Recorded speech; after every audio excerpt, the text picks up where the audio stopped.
kegiatan hari ini. Sebelumnya saya hormati Bapak Kepala Sekolah SMK Negeri 7 Sampit, Bapak Ruslan Al-Hadi, dan yang saya hormati Bapak dan Ibu Guru beserta staf tata usaha. Kami ucapkan terima kasih kepada Bapak dan Ibu Guru yang sudah meluangkan waktunya untuk berhadir di ruangan ini, di mana pada hari ini akan ada penyampaian atau paparan terkait dari Ibu Anggun, yaitu terkait RTL atau rencana tindak lanjut beliau. Baiklah, untuk mengambil berkahnya, maka baiklah kita mulai kegiatan ini dengan mengucapkan basmalah. Bismillahirrahmanirrahim. Selanjutnya saya serahkan kepada Ibu Anggun Satwal Al-Qahiyah untuk menyampaikan paparannya terkait RTL. Kepada Ibu Anggun kami persilakan. Baik, saya ucapkan terima kasih kepada moderator dan moderator kita atas waktu yang diberikan pada saya. Ya. Assalamualaikum warahmatullahi wabarakatuh. Syukur kita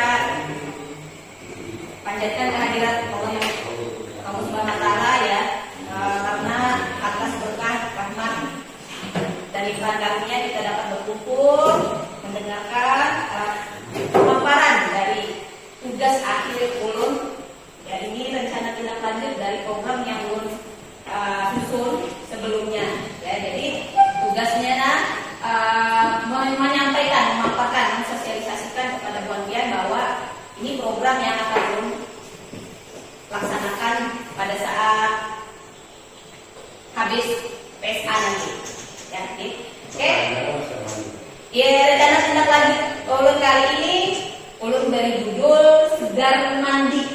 Ya, jadi ini adalah singkatan dari sehat bergerak dengan permainan tradisional. Jadi permainan tradisional yang ulun ambil di sini adalah lempar kaleng. Ya. Ada pula latar belakang kenapa ulun ngambil tema ini. Itu yang pertama,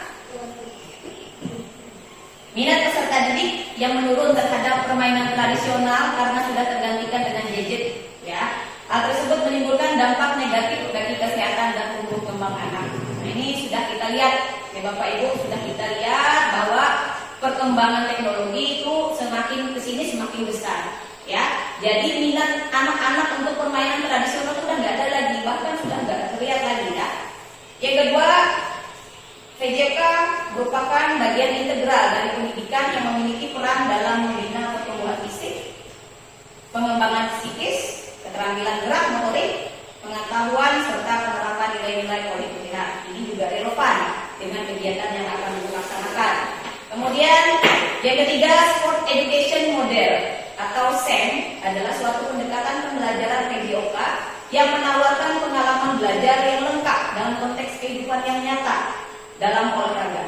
SEM mampu mewujudkan kepemimpinan peserta didik atau student agency dengan memberi ruang melibatkan peserta didik dalam memberikan suara, voice, kemudian pilihan, choice, dan kepemilikan, ownership. Nah, ini baru Bapak Ibu. Ya, kalau dalam PJOK ini baru SEM. Ya, mungkin namanya saja yang baru.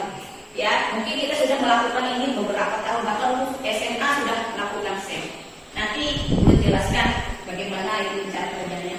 Kemudian yang keempat, nah program yang rancang ini, ya program Segar Mandi ini menjadikan peserta didik aktif dalam gerak pertama. Kemudian selain untuk kebugaran, program ini diharapkan dapat memupuk karakter positif peserta didik.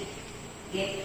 Kemudian yang terakhir berkaitan dengan isu sosial gender, di mana tidak ada perbedaan antara laki-laki dan perempuan.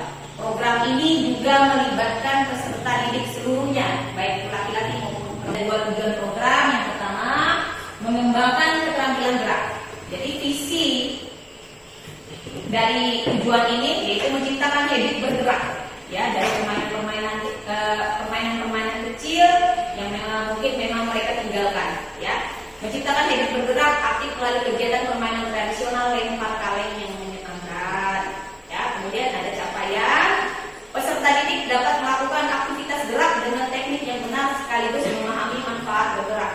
Ya, jadi secara tidak langsung nanti mereka belajar, selain belajar bergerak, mereka juga memahami manfaat dari bergerak itu sendiri. Ya, ada pun langkah-langkahnya.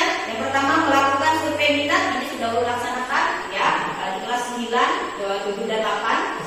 Vote berdasarkan pengalaman dan pemahaman masing-masing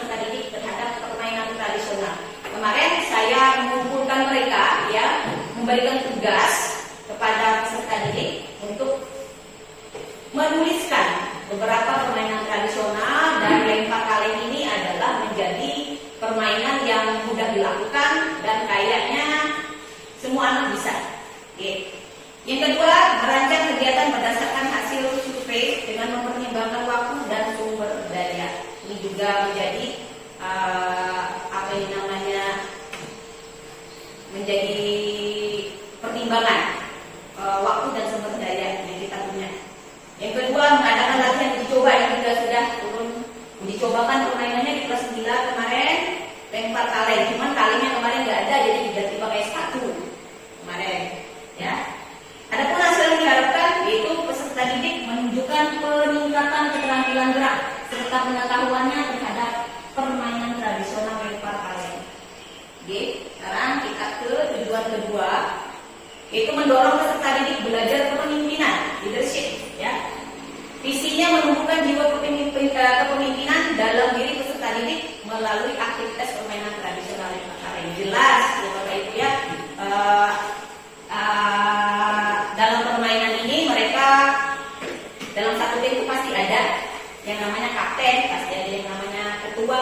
Ya, jadi mereka dalam tim itu belajar menjadi pemimpin, mengatur strategi bagaimana, kepemimpinan dalam kepanitiaan bagaimana, ya, seperti itu.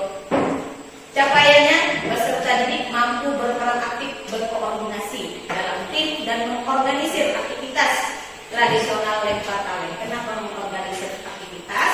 Karena nanti di dalam permainan ini kan SEM itu semua aktivitas itu yang melakukannya siswa.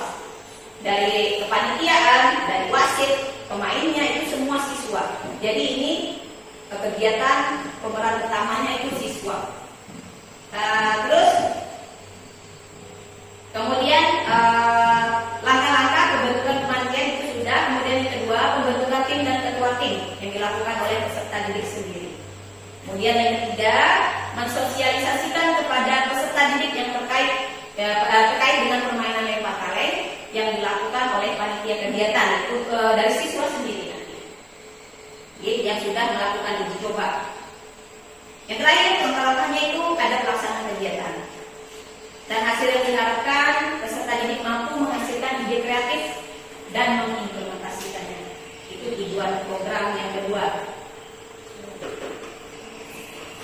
Di sini struktur program dan mitra dalam komunitas belajar. Nah, kita ini komunitas belajar. Alhamdulillah kita bisa berkumpul ya. Mungkin perlu terima kasih juga karena ini Bomber sebenarnya ya. KBS SMP 7. Jadi walaupun nggak tertulis secara struktural, tapi kita dalam lingkup SMP 7 sudah termasuk komunitas belajar. Nah, strukturnya yang pertama program co-kurikuler SMP Negeri 7. Kenapa co-kurikuler? Karena permainan tradisional yang akan dilaksanakan ini itu termasuk classmate. Ya, classmate itu jatuhnya ke program co-kurikuler. Artinya dia tidak menyangkut, dia terkait dengan pembelajaran sehari-hari, tetapi juga tujuannya sama. Tujuan sama tapi tidak berkaitan dengan pembelajaran sehari-hari, itu co-kurikuler. Kemudian yang kedua, peserta didik yang terlibat adalah kelas 7 sampai 9, jadi semua peserta didik terlibat. Terus waktu kegiatan setelah penilaian semakin akhir, yang jelas kelas meeting ya Bapak Ibu, semester ganjil. Nah, penanggung jawab sudah barang tentu kepala sekolah dan seluruh guru yang terlibat. Jadi ada beberapa guru yang mohon bantuannya terlibat dalam kegiatan ini. Dan yang terakhir, pelaksanaan program segar mandi akan dilaksanakan di halaman SMP Negeri 7. Oke. Kemudian yang kedua, mitra dalam komunitas belajar. Nah, ini tadi guru yang terlibat ya. Mitra dengan guru yang terkait, yaitu yang pertama Mapel Videoka, yang kedua bahasa Indonesia. Ini membantu nanti kalau anak-anak konsultasi masalah mereka bikin brosur, pamflet dan sebagainya, bahasa yang menarik seperti apa dan bagaimana kriteria-kriterianya. Kemudian seni budaya juga terkait karena permainan tradisional ini kan belum kira ini termasuk budaya, ya budaya yang mungkin hampir punah, ya. Jadi belum mau melibatkan guru seni budaya, ya. Kemudian yang terakhir informatika, juga informatika bagaimana mereka merancang pakai teknologi yang menggunakan Canva atau sebagainya untuk membuat pamflet lagi. Kemudian mitra dengan wali kelas ini sudah jelas. Nanti siswa-siswa yang di kelas, nanti mitra wali kelas sendiri sebagai koordinator dari masing-masing kelas, dan peserta didik sebagai peran utama kegiatan. Oke, nah ini di PKB kita belajar menganalisis aset yang dimiliki oleh sekolah. Yang pertama aset manusia. Ya, kita semua yang ada di sini aset manusia. Ya, baik itu kepala sekolah, guru, tenaga pendidikan, pendidik, bahkan warga sekolah, termasuk kantin dan sebagainya, itu adalah aset manusia. Kemudian aset lingkungan atau fisik. Ya, halaman atau lapangan yang memadai untuk melakukan aktivitas permainan tradisional yang bakal itu sudah jelas kita kaya akan aset fisik. Ya, jaringan internet juga ada. Ya, untuk anak-anak mencari informasi atau penguatan tentang permainan pasti kalian. Dan yang jelas peralatan-peralatan seperti bola pasti dan kaleng bekas. Kemudian aset sosial politik. Ini kemampuan seluruh unsur yang terlibat dalam kegiatan untuk menjalin kolaborasi dalam hal kebaikan dan tanggung jawab bersama. Ini sudah pasti ya, perlu meminta kerjasama yang baik, kolaborasi yang baik agar tercapai kegiatan ini. Terus aset finansial, adanya dana sekolah seperti dana BOS atau dana yang lainnya sebagai sumber finansial dalam kegiatan ini. Ya. Kemudian aset modal dan modal agama dan budaya. Warga sekolah yang tak beribadah dan saling membantu masih terlihat di SMP Negeri 7 Sampit ini sudah jelas dan terlihat sampai sekarang. Nah, sekarang rencana evaluasi nanti dilakukan setelah kegiatan selesai, yaitu berupa wawancara langsung kepada kepala sekolah nanti ya, atau guru-guru peserta didik itu baik secara langsung maupun memakai Google Form. Nah, itu evaluasinya. Nah, ini kemungkinan tantangan yang mungkin belum hadapi atau kita semua hadapi nanti. Yang pertama, keterbatasan sarana dan prasarana. Yang jelas prasarana lapangan kita ini kalau hujan semalaman itu jelas banjir. Nah, ini juga menjadi hambatan dan tantangan. Semoga lapangan kita baik-baik saja pada saat kegiatan nanti. Yang kedua, minat atau motivasi peserta didik. Ini juga sudah ulun analisis. Kemarin sudah mencobakan yang di foto Pak Rahmat. Kemarin hari Jumat setengah jam itu mencari anak-anak yang mau bermain itu nggak ada Pak. Setengah jam itu. Bahkan belum jemput di kelas, ayo main bola ini ya Pak, bola voli yang dilempar-lempar. Itu setengah jam kita mencari pemain, tidak ada yang mau. Heran ya, dulu juga heran kenapa anak-anak sekarang fight-nya itu malas bergerak. Padahal itu ramai, kalau di jalan kan ramai ya, sampai dipaksa diambil jadi lagi baru mau main. Nah, itu menjadi hambatan utama juga ya. Yang ketiga, kolaborasi dalam komunitas ya. Dalam ini kan komunitas nih ya, ini juga termasuk hambatan dan tantangan. Kenapa? Karena setiap guru, setiap apapun itu ya mempunyai kepentingan masing-masing, mempunyai kesibukan. Apalagi kita di akhir semester nanti punya kesibukan masing-masing ya, deadline ya. Jadi ini juga merupakan hambatan. Tapi apapun itu yang penting kita mencoba melakukan yang terbaik, mudah-mudahan menjadi yang terbaik juga. Oke. Yang keempat, waktu dan jadwal. Ini sudah ulun analisis juga. Kemarin itu mau senam pagi setiap hari Jumat sudah ada programnya. Ya, jadi ini aja yang belum programkan. Ya, classmate waktunya di akhir semester saja. Jadi nggak terlalu sibuk-sibuk amat lah. Ya, di akhir semester dan jadwalnya juga sama. Di akhir semester setelah penilaian semakin akhir. Nah, dari sampai sini saja penyampaian pemaparan ulun tentang program RTL ulun Segar Mandi. Ada satu quote terakhir, ada satu kutipan yang relevan dengan kegiatan kita hari ini, yang itu juga menjadi panutan ulun, panduan ulun. Ya, quote-nya seperti ini.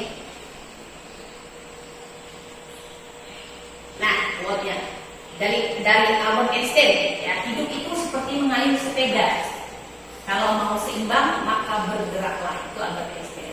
Oke, baik, ulun ampun sakuan ya. Assalamualaikum warahmatullahi wabarakatuh. Waalaikumsalam. Berikan tepuk tangan. Ya, baiklah, itulah penyampaian yang dari Ibu Anggun Sapuan ya. Mungkin kiranya dari Bapak atau Ibu Guru ada pertanyaan, masukan atau kritik dan saran yang membangun terkait kata yang beliau sangat difasilkan. Bisa apa, Pak? Ya, boleh. Ya, Tapi kan judulnya apa? segar Segar mandi. Lalu dari kali itu ngomongnya sudah mandi ini apa ya? Itu singkatan. Iya, Pak. G.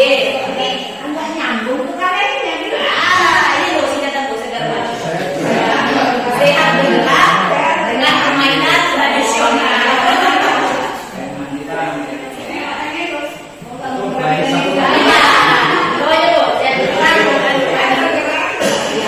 Jadi permainan tradisional itu banyak Bu. Nanti mungkin ini akan berkelanjutan. Dicoba dulu satu permainan tradisional.